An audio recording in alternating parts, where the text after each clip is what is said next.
I'd like to share with you a couple of thoughts about what I had on my mind this morning, which leads in turn to some activities and possibilities to learn and grow throughout the year.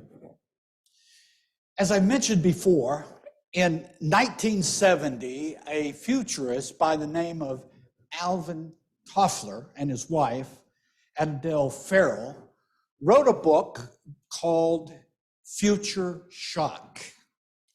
This book became an international bestseller. It continues to sell internationally, and it sold at least 6 million copies the first couple of years that it was out. The definition of future shock is the personal perception of too much change in too short a period of time. Has anybody here felt future shock? He also invented a term called information overload. Has anybody ever felt information overload? Well, he coined that, and because he was a futurist, but he had this ability to see the trends happening in the present and project where they would go. And he did a wonderful job of that. He argued, and this was in the late 60s, he argued in his book that society was undergoing a tremendous structural change from an industrial society to what he called, searching for the right language, super-industrial society, not really knowing how to articulate what he saw coming. This change, he wrote, does now, in 1970, and will continue to overwhelm people. It leaves people, furthermore, feeling disconnected, overwhelmed, overloaded, and suffering from what he called a shattering stress and disorientation. Has anybody ever felt that or known anybody who has felt that? Toffler stated, in his opinion, that the majority of social problems were symptoms of future shock. That is, the overwhelmingness of change and the substance of change was such that it rattled people. It made them more anxious than they otherwise would be. And this made them vulnerable to a lot of problems that showed up as social dislocations. Now, I believe that Toffler was right, but he perhaps needs a slightly nuanced revision of what he thought about. For we live, I think, in a world of future shock in hyperdrive. We are living in a world where there are increased types of change and an increased speed of those change and an increased interaction of those changes. And that leads to our current situation, hyper-future shock. For thousands of years, the human species had a kind of life that basically didn't have big changes. There were occasionally humongous changes, such as climate change that occurred because of the hitting of a meteor on the earth or a similar phenomenon. But basically, life didn't change much. And as a species, we evolved in an environment where things did not change much. But today, we are in a very different world. The categories of change are technology, such as the internet and the cell phone. Just imagine the internet and the cell phone, which affects our life so much, really began only to get traction in the late 1990s or around 2000. Globalization, which has led to a shift in jobs, the loss of manufacturing jobs in this country, which affected millions of people over a period of 2 decades. The overshoot of human population growth. The human species has been in a state of overshoot since 1970, which is to say the Earth cannot adequately and easily support the human population. And right now and in the future, we would need 1.7 Earths to feed the population that is growing. Climate change. This summer, we read about terrific heat problems in China, Europe, and parts of the US, and in Pakistan in particular, the effects of it. Robotics is another source of change. The bottom line to robotics is that it's going to change the workforce, drive some people out of jobs that they normally had. Artificial intelligence, any job that is defined by a certain level of regularity will be mechanized. During the last 3 years, I personally, as someone who writes a lot about a lot of different things, has been affected by artificial intelligence. There's now a artificial intelligence site called Grammarly. Has anybody ever heard of that? And it makes my emails legible. And there is another AI application which you can just give it a subject and it will write some prose about it, and then you can hand it to Grammarly and it will fine tune it.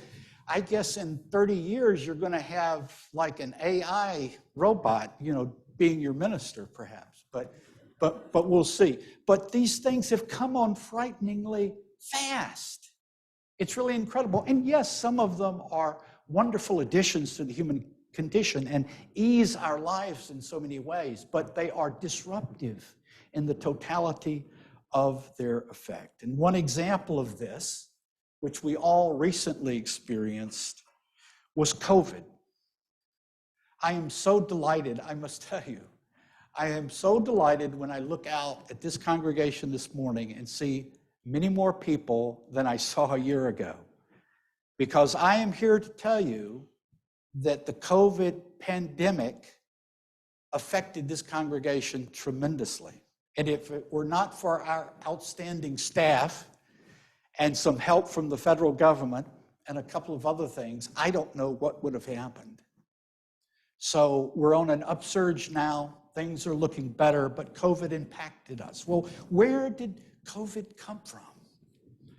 It came from a surging human population, the search for food sources that led to humans working in close proximity to animals, the jump of a virus from the animal to the human, the rapid spread of that virus from person to person due to human population density, the rapid spread of the virus across the globe due to the technology of air travel, and the globalization of economic activity, which drove people from country to country for business reasons and other ways. It impacted us, and it came upon us suddenly, and it affected us profoundly in so many ways. In this country, the political divisions, the disorientation of people, the disinformation spread far and wide on the internet led to an ineffective early response, which only worsened the problem. Another example is that by the late 2021 period, the Centers of Disease Control and Prevention, the American Academy of Pediatrics, the American Academy of Child and Adolescent Psychiatry, and the Children's Hospital Association all came out and said there is a crisis among the teenagers in this country regarding mental health. All these humongous, prestigious institutions came out and said that. Why? Well, it was hard to figure, but two of the core reasons was the pandemic, which isolated people, and a second factor was social media. Social media's dark side, where was a lot of bullying that occurred. And there was a lot of people displaying how supposedly wonderful their lives are, and people felt lesser than those people and left out. And there was a great difficulty among, and still is, among that age population. But there's another dimension to this, to future shock, which Toffler mentioned as well in his book. As society changes, and we are in the midst of that, we are living in the reality of that right now, as that is occurring, people have lost and are losing their familiarity and their connection with the institutions that once gave connection to and among people.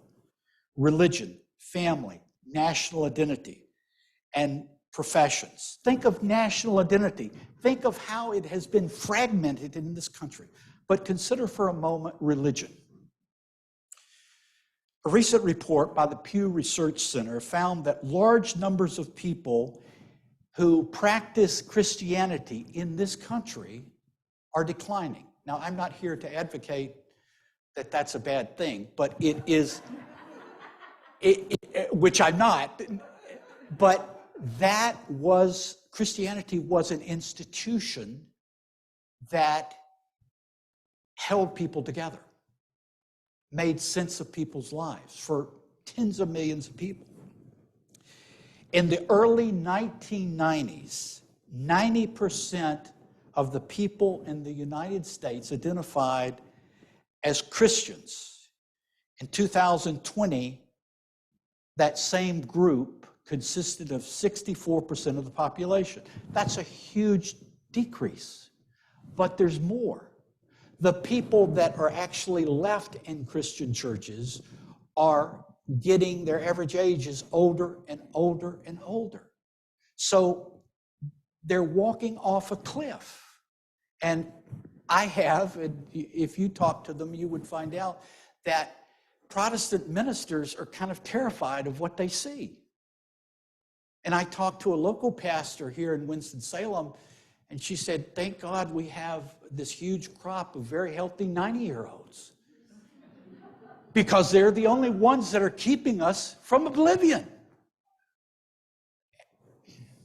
Well, the growth, meanwhile, of the religiously unaffiliated, sometimes called the nones, N-O-N-E-S, is largely driven by a generational shift and also shows dramatic changes.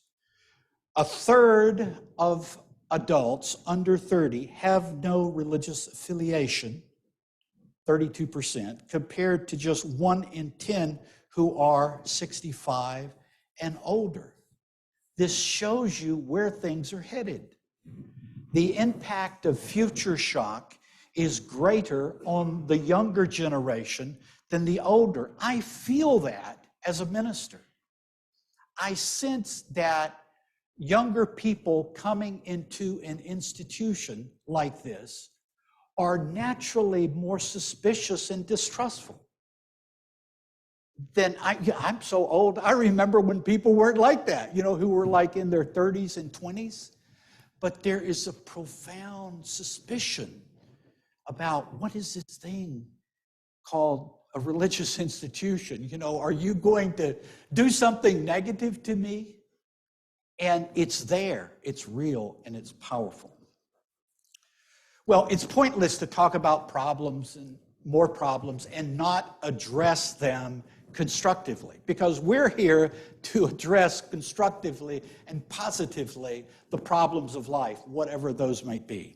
And although we are surrounded with all of these changes, there are certain things that do not change. And some of them are these. As human beings, created over thousands upon 10,000s of years of evolution, as human beings, we are faced with certain questions. How do we orient ourselves amid the change, the hyper change, and sometimes the chaos of life? How do we engage in positive human thriving? What does it mean to flourish as a human being and as a community amid so much confusion and chaos? How do we live skillfully with others? Right now, our society is extraordinarily given to conflict and polarization. How do we, in our own lives and this community life, stop the madness and present another paradigm for human living by living peacefully and constructively with other human beings? How do we find communities that are real, genuine, supportive, and nurturing? What are the sources of human dignity and worth? Am I a person only defined by how popular I am or how much money I make or some other symbol of prestige? Or is there something possibly innately important and valuable about me that gives me dignity? And can I find purpose even in my limitedness and my imperfection? Can I find purpose in this life that gives me meaning and direction? How do we help and guide the young among us? My God, the younger a person is in our society today, the more they are feeling and experiencing future shock, in many cases not even knowing it. How do we guide them? How do we as responsible adults give them nurturance and how they will live their lives as they move into the future? How do we respond productively and constructively to the crises around us to promote justice, equality, peace, and ecological balance, all of which are necessary to human flourishing and even survival? Collectively, we can call these the perennial challenges of being human, and they are with us always. The congregation's mission, this congregation or any congregation, in the broadest sense, is to help people with these issues, to give light and hope, to give strength and care, to nurture and strengthen in every way the human beings that come into this organization, that are touched and influenced by who we are. That is our mission, that is our purpose in the most broadly conceived sense. One way of doing this is by helping people understand that they are not alone, and to also understand that there are resources for us, that human beings throughout human history have struggled with these same things. Yes, in quite different contexts, but the perennial nature of our human existence evoked answers in the past that may be quite relevant to us today. And one may talk generally about this resource by the term wisdom tradition. Wisdom traditions are different from religious traditions, although many wise teachers came out of a religious context. But wisdom traditions are entirely different from dogma or religious beliefs or creeds or anything that is intellectually or emotionally confining. Wisdom is different in that it engages us to find what is true, to explore what other people have believed and thought was true, and to find what is really valuable and good, that which gives serenity and peace and purpose and an orderly life amid the disorder and chaos of our times. For don't doubt that we can be engulfed by the disorders of our time and not fill our human potential. Wisdom writings are ways human beings throughout the generations, indeed over the centuries, have dealt with these perennial issues I mentioned skillfully and productively. We know they are valuable. We call them wisdom because for many people, over many, many years, they have been cited as sources of guidance and hope and strength.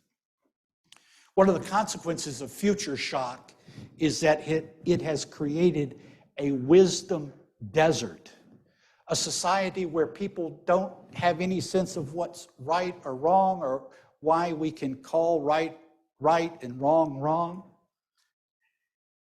and are in really a state of disorientation. That is why this year, during the duration of my time, I'm privileged to be with you, I want to talk about wisdom teachers, people of outstanding wisdom down through the years, who have given light and hope and guidance and direction, and I think can so for us in this crazy world. A recent survey by Pew Research Center's Forum on Religion and Public Life, conducted with jointly PBS, finds that many of the country's 46 million unaffiliated adults are religious and spiritual in some way.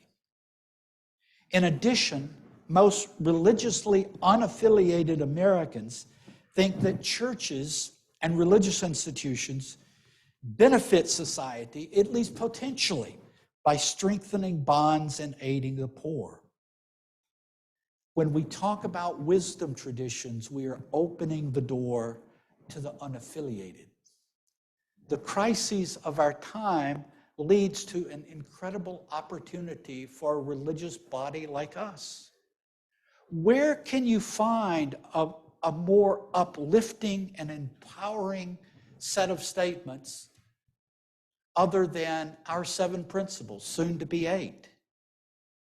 How could anybody argue with those and not see them as a unifying force of society and of people? There are other religious congregations, very large Protestant denominations and even the Catholic ones, who are still arguing over the rights and dignity of people who have various sexual orientations. We got over that argument 30 years ago. This is an open framework where we're opening our arms and saying, everybody is welcome here. We're engaged in this great and wonderful experience of trying to create a truly human community for anybody who is willing to come in. Who is competing with that in our society among those who call themselves religious? Think about it. We are a great light in our society right now and have opportunity to display that. The sermons I give this year on wisdom literature and sources will open the door for classes for those who want a deeper dive into the various writings and thoughts of the wisdom teachers. I look forward, very much forward, to walking this journey with you.